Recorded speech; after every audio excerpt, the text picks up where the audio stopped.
पोखरा युनिभर्सिटीको faculty of science and टेक्नोलोजीबाट bachelor in civil इन्जिनियरिङको सेमिस्टर 1मा रहेको एउटा सब्जेक्ट छ कम्प्युटर प्रोग्रामिङ एन्ड C++ भन्ने हो। यो कम्प्युटर प्रोग्रामिङको फर्स्ट युनिट अथवा युनिट 1 रहेको छ इन्ट्रोडक्सन टु प्रोग्रामिङ ल्याङ्ग्वेज र यसमा केही क्वेसन एन्सरहरू छ जुन चाहिँ धेरैचोटि एक्जाममा सोधिरहेको छ। अब यो इन्ट्रोडक्सन टु प्रोग्रामिङ ल्याङ्ग्वेजको फर्स्ट क्वेसनै प्रोग्रामिङ ल्याङ्ग्वेज भनेको के हो भनेर सोधेको छ होइन। What is programming language, types of programming language भनेर। तर प्रोग्रामिङ ल्याङ्ग्वेज थाहा पाउनुभन्दा अगाडि प्रोग्राम भनेको चाहिँ के हो थाहा पाउनु पऱ्यो नि त। एउटा प्रोग्राम भनेको के हो? प्रोग्राम भनेको एउटा सेट अफ इन्स्ट्रक्सन हो जुन चाहिँ कम्प्युटरलाई दिइन्छ र कम्प्युटरले त्यही अनुसारले आउटपुट जेनेरेट गर्छ।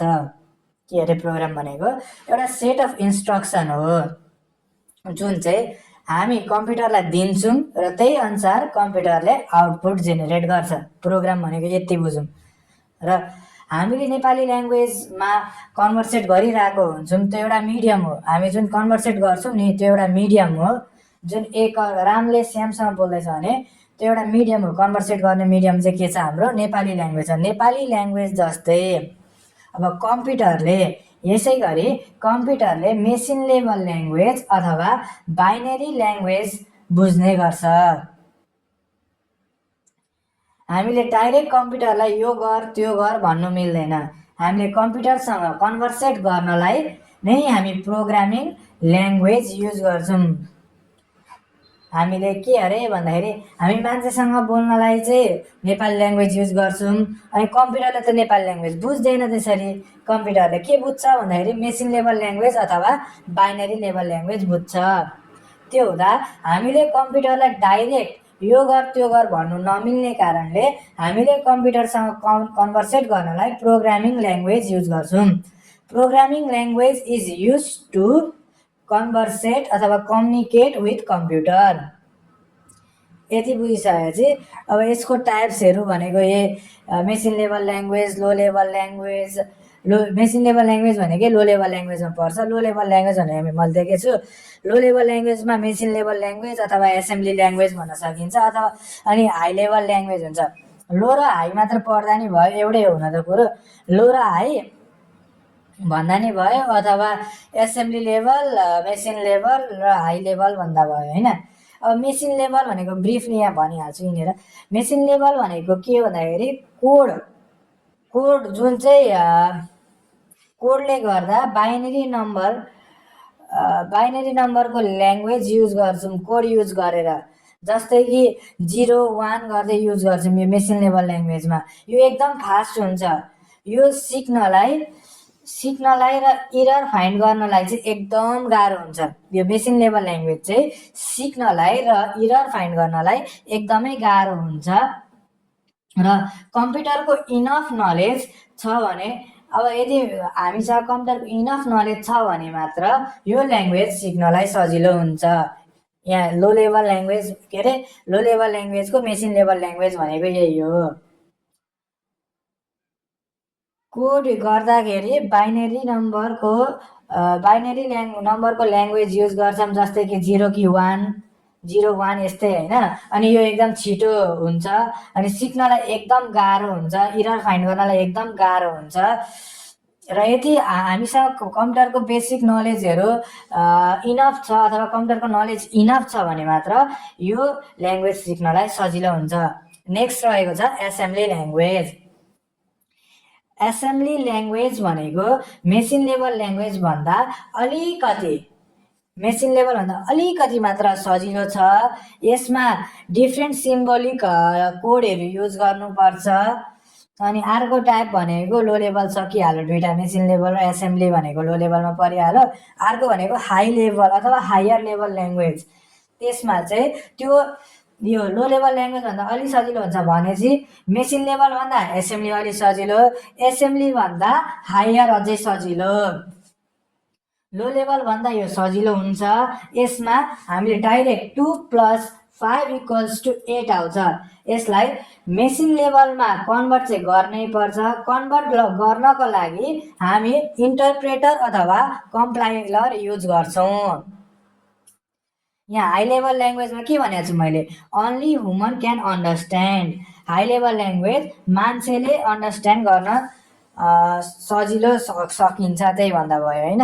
अब यहाँ के लेखेको छ नोटमा चाहिँ मैले के लेखेको छु भन्दाखेरि, programming language is a formal set of instruction, rules and syntax that allows human to communicate with the command with and the command computers to perform specific tasks, creating software, website, apps and more। यो भन्दा अर्को अगाडि नै मैले जुन त्यो बुझेको भनेको थिएँ नि बुझ्ने तरिकाले, programming language is a language which is use to communicate with computer. अब यहाँ के लेखेको छु मैले भन्दाखेरि, programming language is a formal set of instruction. यो चाहिँ एउटा formal set of instruction, rule अथवा सिन्ट्याक्स हो जुन चाहिँ ह्युमनले कम्युनिकेट गर्ने हो। कसरी भन्दाखेरि, communicate with and command computer to perform specific tasks, creating software, website, app and many more।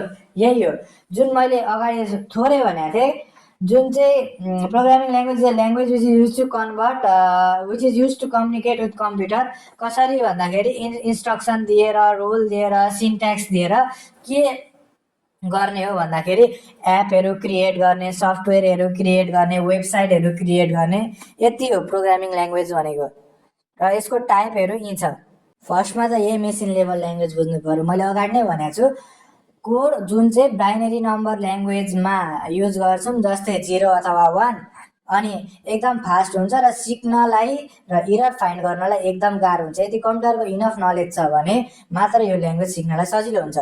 अनि यहाँनिर चाहिँ के लेखेको छ भन्दाखेरि, machine level language is the lowest level programming language, a computer understood program written in only machine language, while यो चाहिँ machine ल्याङ्ग्वेजमा लेखेको मात्र बुझ्छ भनिरहेको छ। while easily understood by computer, machine language are almost impossible for human to use because they consist of entirety of number। यसमा धेरैवटा number use हुन्छ, जस्तै 0 1 यस्तै होइन। अनि ultimately machines code consist sincerely of the zeros and ones of the binary number system, which is also known as the bits। Bits भनेको के हो भनेर सोध्यो भने, usually machine codes consist of entities of zeros and ones of the binary number system, which is called bits।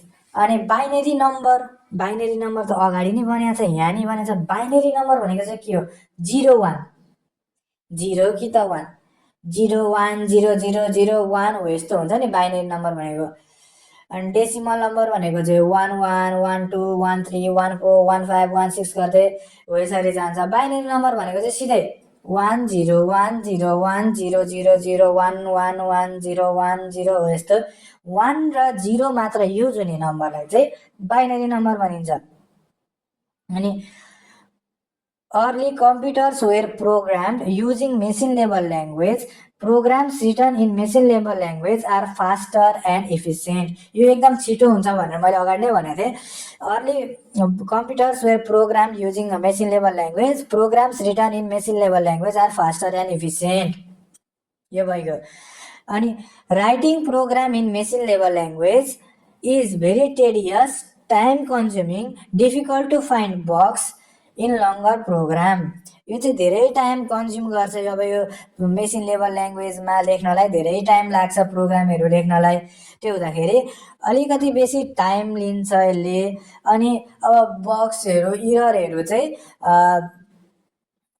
Find गर्न लामो अलि गाह्रै पर्छ भन्न खोजेको होइन यो मेसिन लेभल ल्याङ्ग्वेजमा चाहिँ। अनि अर्को टाइप रहेको छ लो लेभल ल्याङ्ग्वेजकै अर्को टाइप छ, के छ भन्दाखेरि assembly level language. Assembly level language भनेको एउटा मेसिन लेभल ल्याङ्ग्वेज भन्दा हल्का सजिलो हुन्छ र यसमा डिफ्रेन्ट सिम्बोलिक कोडहरू पनि युज हुन्छ भन्दा भयो होइन। सिम्बोलिक कोड युज गर्ने भनेकै मेनिमोइक्स कि त्यस्तै के भन्छ क्या, मेनिमोइक्स नै हुन्छ जस्तो लागिरहेछ। अनि एज एसेम्ब्ली ल्याङ्ग्वेज के अरे सुरुमा के छ भन्दाखेरि to overcome the difficulties of programming machine level language when develop. Machine level language को डिफिकल्टी अझै बढ्दै गइसकेपछि प्रोग्रामिङ गर्नलाई हामीले के ल्याङ्ग्वेज डेभलप गऱ्यौँ भन्दाखेरि एसेम्ब्ली लेभल ल्याङ्ग्वेज डेभलप गऱ्यौँ भन्दा भयो। यो लो लेभल ल्याङ्ग्वेज नै हो, यो पनि के हो भन्दाखेरि लो लेभल ल्याङ्ग्वेज नै हो। अनि यसको अर्को पोइन्ट के छ भन्दाखेरि एन एसेम्ब्ली ल्याङ्ग्वेज कन्स्टेन्ट भनेर चाहिँ contains the same instruction as a machine language but each instructions and variables have a symbol instead of being just number. These symbols are called मेनिमोइक्स। अघि मैले भने नि यसमा डिफ्रेन्ट सिम्बोलिक कोड युज गर्नुपर्ने हुन्छ, त्यसैलाई मेनिमोइक्स भन्छ भनेर। For example if 78 is a number, to add two numbers ADD could be used to replace it अरे। After developing assembly language, it was easier to program using symbols instead of numbers. But the programs written in assembly language must be converted to machine language, which could be done by assembler. के भनेको छ भन्दाखेरि after developing assembly language, it was easier to program using a symbol instead of number, but programming language written in assembly language must be converted. Program जुन चाहिँ assembly ल्याङ्ग्वेजमा लेखेको छ त्यो चाहिँ कन्भर्ट गर्नै पर्छ मेसिन लेभल ल्याङ्ग्वेजमा, जुन चाहिँ केले कन्भर्ट गर्छ भन्दाखेरि एसेम्ब्लरले कन्भर्ट गर्छ। अब एसेम्ब्लर भनेको चाहिँ के हो? Assembler is a program or software which translates the program written in assembly language to machine level language. Assembly ल्याङ्ग्वेजबाट मेसिन लेभल ल्याङ्ग्वेजमा कन्भर्ट गर्ने प्रोग्राम अथवा सफ्टवेयरलाई नै एसेम्ब्लर भनिन्छ। अर्को टाइप्स भनेको हाई लेभल ल्याङ्ग्वेज छ। हाई लेभल ल्याङ्ग्वेज भनेको सजिलो हुन्छ लो लेभल ल्याङ्ग्वेज भन्दा। अनि यसमा अब 2+7 = 9 हुन्छ होइन। 2+7 = 9 हुन्छ। यसलाई मेसिन लेभल ल्याङ्ग्वेजमा लाउनै पर्छ। त्यो लाउनको लागि हामी इन्टरप्रेटर अथवा कम्पाइलर युज गर्छौँ। अब एसेम्ब्लर इन्टरप्रेटर अथवा कम्पाइलर युज गर्छौँ। इन्टरप्रेटर अथवा कम्पाइलरको चाहिँ यो इन्टरप्रेटर भनेको के हो, कम्पाइलर भनेको के हो, त्यो चाहिँ अर्को टपिक हो, त्यो अर्कै डिफ्रेन्स बिट्विनमा आउँछ। र हाई लेभल ल्याङ्ग्वेजमा छौँ हामी। हाई लेभल ल्याङ्ग्वेज भनेको चाहिँ the language are called high level language if their syntax is closer to human language. They are designed keeping in mind the features of probability. These languages are machine dependent. यो चाहिँ machine dependent हुन्छ। यति थियो what is programming language र types of programming language भनेको।